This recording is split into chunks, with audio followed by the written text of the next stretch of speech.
Imagine someone unlocking your office door without touching the building. No badge, no key, no forced entry, just a network request. This isn't science fiction.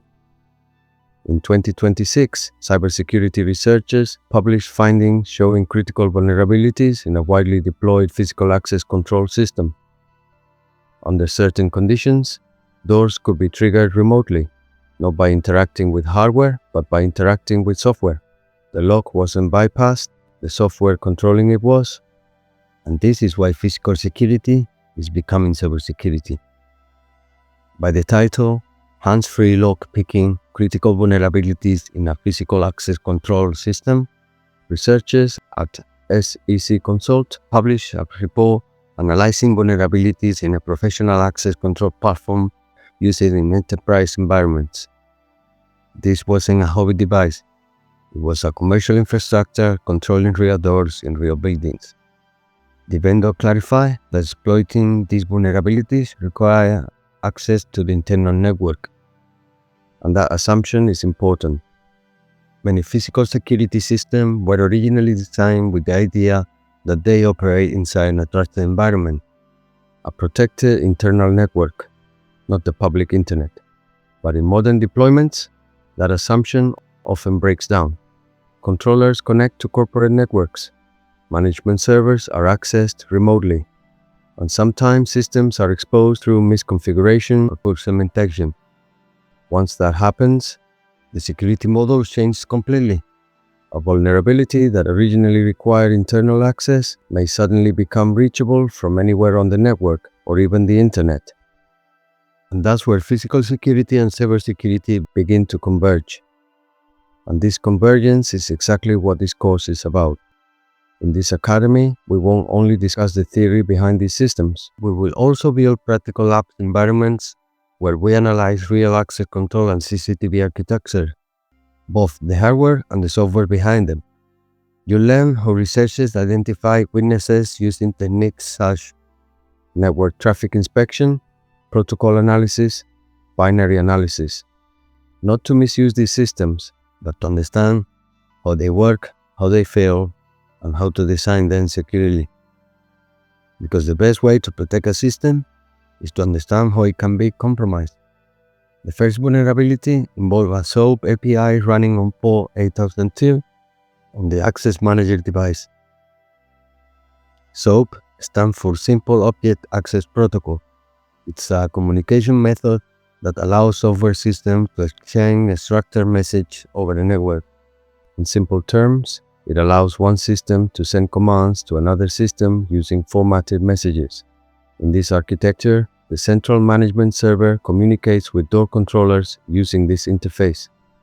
When a door is released from the official client software, the management server sends a message to the controller. The controller receives the command, activates the relay, and the door unlocks. When researchers analyze the network traffic between these components, they discover something critical. The command responsible for releasing the doors was transmitted as a SOAP message in a plain text. No encryption, no authentication token, no verification layer. The controller simply accepted as a structured message instructing it to release the door. Researchers then replay the same message from another machine on the same network. The relay clicked, the door opened. The controller didn't verify who sent the command. If the message looked valid, the door opened. The lock itself wasn't bypassed. The door opened because the software trusted the command. The second vulnerability involved hardcode legacy system accounts embedded inside server binaries. Network monitoring showed login messages being transmitted in plain text over TCP. These credentials were not theoretical. They were actively used by visualization components responsible for monitoring and managing doors. Researchers create a proof of concept. They could issue commands to release doors. Again, the only prerequisite was network access and knowledge of the service identifier. Hardcode credentials create an invisible trust path. If they are exposed or reused, they can undermine the entire access model. The third vulnerability involved RPC service listening on TCP port 4000. RPC stands for Remote Procedural Call. It allows one computer to run a function on another computer as if it were local. In this case, the service was linked to an older mobile access feature, but the service remained active, and importantly, it did not require authentication. Researchers discovered that specially formatted RPC objects could manipulate or relate its state. The vendor later explained that this feature was rarely used and would be removed. But the lesson remains. Legacy services that remain enabled can become unexpected attack paths, especially when they assume a trusted internal network. It's important to understand what the researchers actually demonstrate. They did not physically break locks. They demonstrate that control commands could be replayed, embedded credentials could be reused, RPC services could interact with backend systems. Once network access was achieved, those release commands could be triggered remotely. This is not a Hollywood hacking scenario. It is a trust boundary failure. All three vulnerabilities share the same pattern: network reachable services, plain text communication, lack of authentication enforcement, predictable identifiers, and a design assumption that the internal network is trusted. These systems were designed in a time when internal networks were considered safe, but modern networks are interconnected. They are remotely accessible, and often poorly segmented. If segmentation is weak, internal-only services can become internet reachable.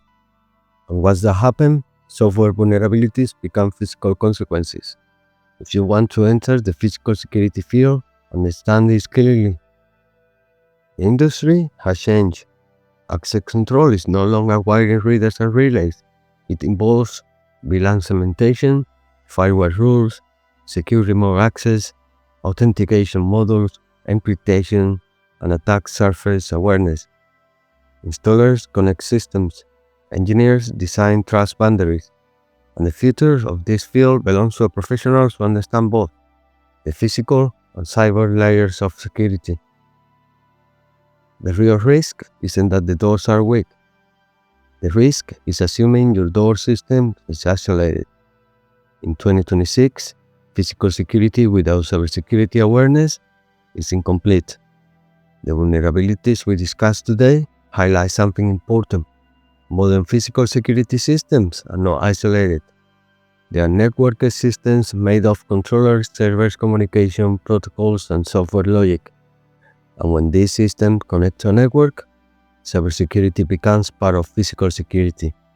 But to understand why vulnerabilities like this exist, we first need to understand how access control system actually works.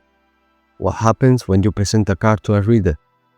Where does the decision to unlock the door happen? How do controllers, readers, and servers communicate? In the next module, we'll break down the full architecture of an access control system. Because before you can secure a system, you need to understand how it works.